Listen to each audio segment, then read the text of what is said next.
अस्सलाम वालेकुम। बहुत से ज़हनों में ये सवाल उभरता है कि जब बिज़नेस हम कर रहे हैं, जॉब हम कर रहे हैं, तो फिर हमारी सैलरी, हमारे बिज़नेस प्रॉफिट, हमारे रेंटल इनकम से स्टेट अपना हिस्सा क्यों और कैसे ले जाती है।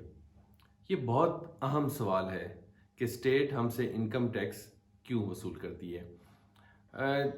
ये बात तो तय है कि जो शख्स जिस मुल्क में रह रहा होता है वहाँ पे उस मुल्क का आइन और उस मुल्क के कवानीन उस पे लागू होते हैं और उसका ये फ़र्ज़ बनता है कि वो उस मुल्क के आइन को और उसके कवानीन की पासदारी करे। आइन चूँकि एक सुप्रीम लॉ है और तमाम बाकी जो लॉज हैं वो उसी से ओरिजिनेट होते हैं, इसलिए हम देखते हैं कि आइन में कहाँ लिखा है कि स्टेट हमसे टैक्स लेगी। तो अगर हम आइन का आर्टिकल 7 पढ़ें जो स्टेट को डिफाइन कर रहा है कि आखिर में स्टेट होती क्या है, स्टेट है क्या बेसिकली।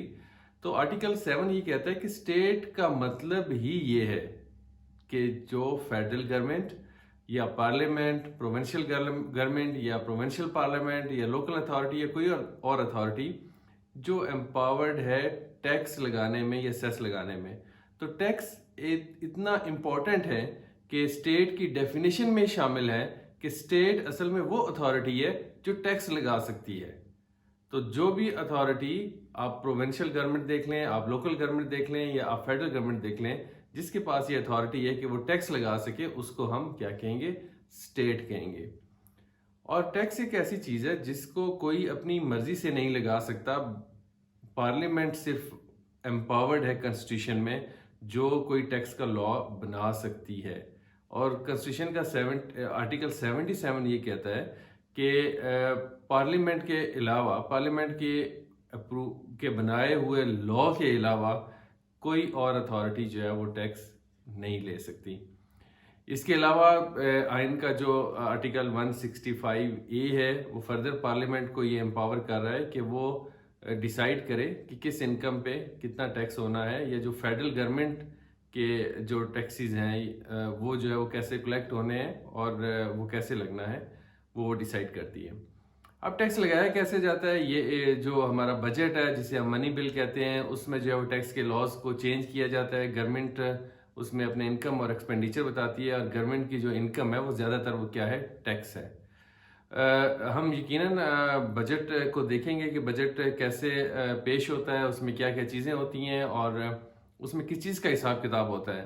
लेकिन समझने के लिए ज़रूरी है कि आप ये देखें कि बजट या मनी बिल इतना इम्पॉर्टेंट है कि उसकी अप्रूवल या उसका सिर्फ कौमी असेंबली से पास होना काफ़ी है। बाकी जो भी लॉ पार्लियामेंट बनाती है उसमें या वो कौमी असेंबली से पास हो और फिर उसके बाद सेनेट से पास हो तो वो लॉ बन जाता है, या वो सेनेट से पास हो और फिर कौमी असेंबली के से पास हो तो लॉ बन जाता है। लेकिन मनी बिल में सेनेट का रोल नहीं है। सेनेट का एक, आप समझ लें, इस तरह का ही सिर्फ रोल है कि जब कौमी असेंबली में बिल पेश होता है तो वो सेनेट में जाता है, 14 डेज सेनेट में बहस होती है, वो अपनी तजावीज़ देते हैं और कौमी असेंबली के पास ये इख्तियार है कि वो उन तजावीज़ को माने या रद्द कर दे। अब सिर्फ कौमी असेंबली के पास क्यों इख्तियार है? इसलिए कि जो हम टैक्स पेयर्स हैं, हमारे रिप्रेजेंटेटिव्स जिनको हमने वोट किया है वो कौमी असेंबली में बैठे हुए हैं, और इसलिए कि हमारा रिप्रेजेंटेटिव वहाँ पे है जो कि जिसको हमने मुंतखब किया है, इलेक्ट किया है कि वो वहाँ जाके जहाँ और बहुत सारे कानून मेरे लिए बनाए उस पर बहस करे या देखे कि मेरे लिए ये कानून वायबल है या नहीं है। वहाँ पे जब टैक्स का लॉ बनने लगे या टैक्स का लॉ जब चेंज होने लगे तो वो वहाँ पे अपनी आवाज़ बुलंद करे या अपनी इनपुट दे। तो चूंकि हमारी रिप्रेजेंटेशन है इसलिए हम पे टैक्स है, और हम एक स्टेट के रहने वाले हैं, यहाँ के हम शहरी हैं, हम पाकिस्तानी हैं, तो हमारा भी टैक्स देना फ़र्ज़ बनता है क्योंकि ये कॉन्स्टिट्यूशन में लिखा हुआ है। अब जैसे स्टेट की डेफिनेशन में ये लिखा है कि प्रोविंशियल गवर्नमेंट, फेडरल गवर्नमेंट या लोकल अथॉरिटी, तो इसी तरह टैक्स भी 3 लेवल्स पे लगते हैं। कुछ फेडरल गवर्नमेंट के टैक्सेस हैं जिनको हम फेडरल टैक्सेस कहते हैं, कुछ प्रोविंशियल गवर्नमेंट के टैक्सेस हैं जिन्हें हम प्रोविंशियल टैक्सेस कहते हैं, और कुछ लोकल टैक्सेस हैं।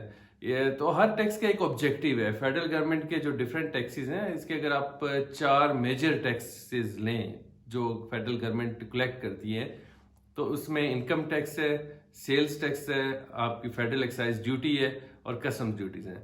تو یہ چاروں جو ٹیکسز ہیں ان کو ہم غور سے دیکھیں گے کہ کہاں پہ اپلائی ہوتے ہیں اور کہاں پہ جو ہے وہ اپلائی نہیں ہوتے. اور دوسرا ایک اہم سوال جو اکثر لوگ پوچھتے ہیں کہ یار میری انکم پہ کتنا انکم ٹیکس ہے, میں نے کتنا انکم ٹیکس دینا ہے. تو آپ فی الحال یہ سمجھ لیں کہ انکم ٹیکس جو ہے وہ آپ کی انکم پہ نہیں ہے, یہ آپ کی ٹیکسیبل انکم پہ ہے. ہو سکتا ہے کہ کوئی شخص 2 کروڑ روپے کمائے لیکن اس کا کوئی انکم ٹیکس نہ بنتا ہو, اور ہو سکتا ہے وہ 100 روپیز کمائے اور اس کو ٹیکس دینا ہو. اس کی آپ ایگزامپل لے لیں, فرض کریں 10 سال پہلے یا آپ نے کوئی پلاٹ لیا تھا جو کہ 20 لاکھ روپے کا تھا, آج آپ نے اس پلاٹ کو 2 کروڑ 20 لاکھ روپے کا بیچ دیا, آپ کو کیپٹل گین ہوا 2 کروڑ روپے کا, لیکن اس پہ کوئی انکم ٹیکس نہیں ہے. اور اس کے مقابلے میں ہو سکتا ہے آپ نے 100 روپے بینک میں جمع کرائے ہوں, اس پہ آپ کو انٹرسٹ آیا ہو اور بینک میں آپ کا اس انٹرسٹ پہ ٹیکس ڈیڈکٹ ہو گیا ہو. تو آپ نے 100 روپیز انکم آپ کی ٹیکسیبل انکم تھی, اور وہاں پہ آپ کی 2 کروڑ روپے آپ کی ٹیکسیبل انکم نہیں ہے. اور یہ ساری جو اصل میں جو بات ہے وہ یہ ہے کہ ہم نے انکم سے ٹیکسیبل انکم تک کیسے پہنچنا ہوتا ہے, آپ کون سی انکم ارن کر رہے ہیں اور اس کی الٹیمیٹلی ٹیکسیبل انکم کتنی ہے. یہ ساری بحث ہے جو انکم ٹیکس کے لاء میں چلتی ہے. ہم دیکھیں گے کہ انکم ٹیکس کا لاء کیسے اپلائی ہوتا ہے. یہ ایک سیریز ہے ویڈیوز کی, جہاں پہ ہم نہ صرف لاء کو دیکھیں گے بلکہ ہم پروسیجرز بھی دیکھیں گے, ریٹرنز کیسی فائل ہوتی ہیں, کون سی ریٹرنز فائل کرنا ضروری ہیں, کون سے ہمارے رائٹس ہیں, کون سی چیزیں ہمیں سمجھنی چاہیے ٹیکس کے بارے میں. اس کے علاوہ ہم فیڈرل ٹیکسز میں سیلز ٹیکس کو دیکھیں گے کہ ہم سیلز ٹیکس کیسے پے کرتے ہیں, کیوں پے کرتے ہیں, فیڈرل ایکسائز ڈیوٹیز کیا ہیں, کسٹم ڈیوٹیز کیا ہیں, اور پروونشل سیلز ٹیکس اور فیڈرل گورنمنٹ کے سیلز ٹیکس میں کیا فرق ہے اور دونوں میں کہاں پہ ڈیفرنس ہے. یہ ساری چیزیں ہم سمجھنے کی کوشش کریں گے تاکہ ہم ٹیکس کو لرن کر سکیں, کیونکہ ٹیکس جو ہے یہ ہماری زندگی کا حصہ ہے. ہم روز کسی نہ کسی صورت میں ٹیکس پے کر رہے ہوتے ہیں. ہم موبائل سے کال کرتے ہیں, سیل فون سے کال کرتے ہیں, ہم ٹیکس دے رہے ہوتے ہیں. ہم الیکٹریسٹی بل دیتے ہیں, ہم ٹیکس دے رہے ہیں. تو ہر جگہ جو بھی ٹیکس ہے تو آپ کو پتہ ہونا چاہیے آپ کون سے ٹیکسز دے رہے ہیں, ان کے ٹیکس لاء میں ٹریٹمنٹ کیا ہے, اور وہ آپ کو جب پتہ ہوگی تو آپ کانفیڈنٹلی اپنی اسٹیٹ کو ٹیکس پے کریں گے اور اسٹیٹ کی ویل بینگ میں کنٹریبیوٹ کریں گے. بہت شکریہ.